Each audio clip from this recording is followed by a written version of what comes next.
सारा से जोगी बाबा के यो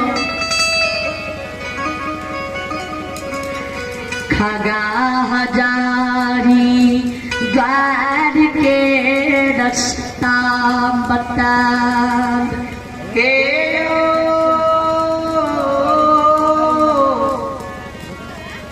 श्रोता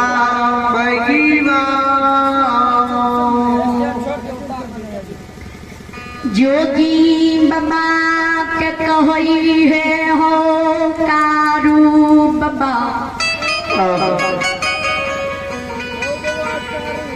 छोटे छोट हवेली पसमन माँ के रोता गाँव के बगल में छई द्वार पर असोगा वृक्ष छई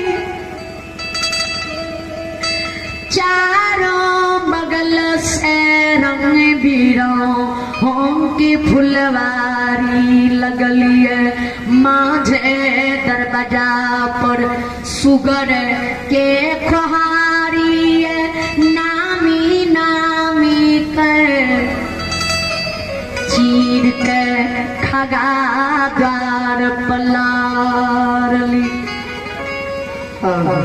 उस समय में आसमान भी सुगर पोसे रहे।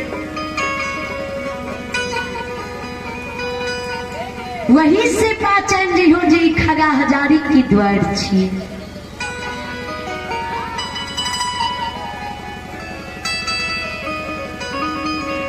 जोगी बाबा कमरथुआ बानी सोने वैरोता नगरी भोला दानी के आंगन से खागा हजारी द्वार पर चल गए।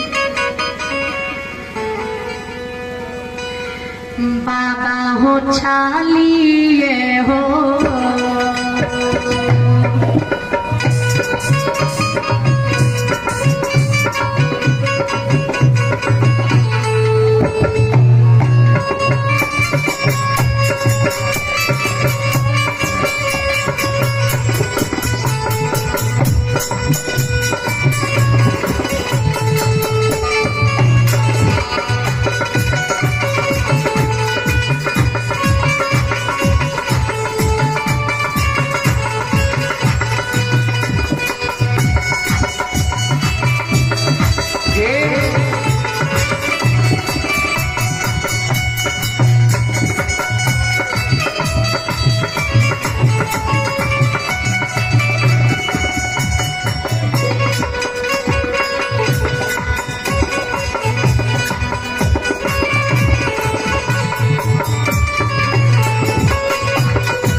मनिका कुमारी और मुन्ना कुमार जिन्होंने साधा दिल से 50 रुपए के दान दिए।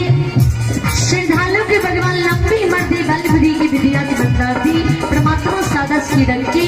जय हो दानी दाता की जय हो।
श्रद्धालु के नाम सोनी। आइया में रविंद्र शर्मा जी के सुपुत्र और सुपुत्री जिन्होंने साधा दिल से 21 रुपए की दान दी। श्रद्धालु के भगवान हर मनोकामना पूर्ण करे परमात्मा सारस की रखी। बाबा मूल्य भंडारी की बरकी। जय हो दानी दाता की जय हो, उनके समस्त परिवार की जय हो।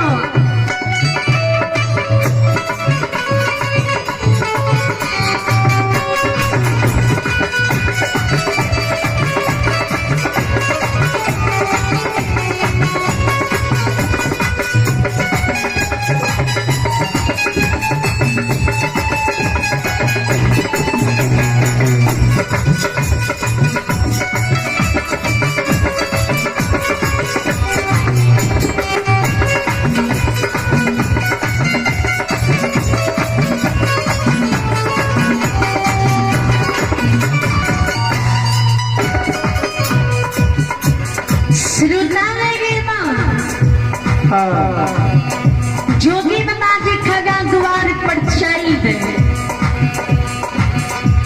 बाबू भैया माओ हम ध्यान में विचार करबे। खगा हजारी के मार बड़ी चतुर सियान रहे। 6 महीना आग जाने रहे, 6 महीना पौछ जाने रहे। जिकरा हम सब देहाती भाषा में जिकरा दैन कहे छिए, वो दैन खगा हजारी के मार है। खगा हजारी के माँ जी जान जाए, खगा हजारी के माँ दरबार मार खगा नजदीक चल जाए, खगा लग में बैठ जाए, खगा से जवाब करे बेटा रे सोने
बालेश्वर यादव जी की नाइट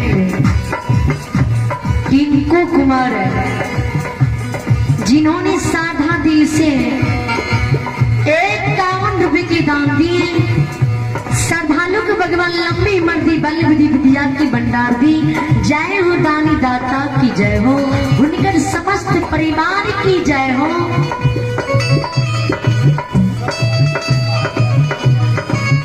आइया में सरस्वती कुमारी स्थानीय निवासी जिन्होंने साधा दिल से 10 रुपए की दान दिए। सरस्वती कुमारी को भगवान हर मनोकामना पूर्ण करी परमात्मा सारस की रखी। जय हो दानी दाता की जय हो, उनकर समस्त परिवार की जय हो।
कमरथुआ पुजारी थर थर कांपे हो।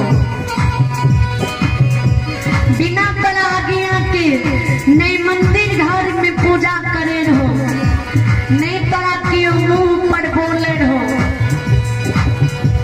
आ लागल मंदिर के बेटा के बाद खुल गेलो ये, कमरथुआ के मुंडा बांध कारागार में खुल गेलो ये।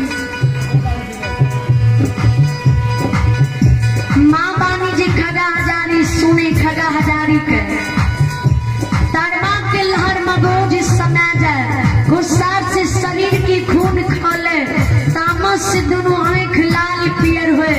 माँ से जवाब कर गए माँ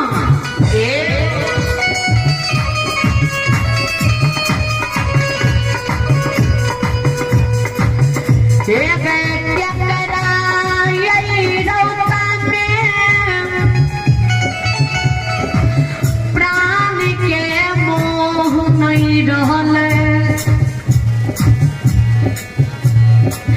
के एहन माँ के डर से योद्धा अवतार लेके बिना हमरा आज्ञा के मंदिर के बाहर खोल मंदिर में पूजा करिए।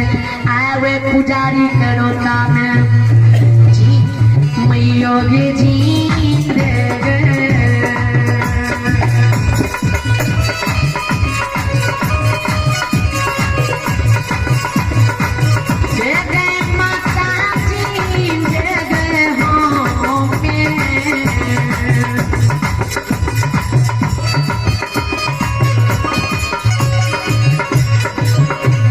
दफनाई बगे मामा सती वरता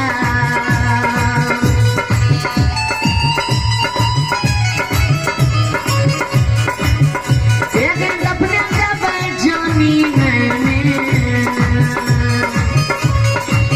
मैया माता की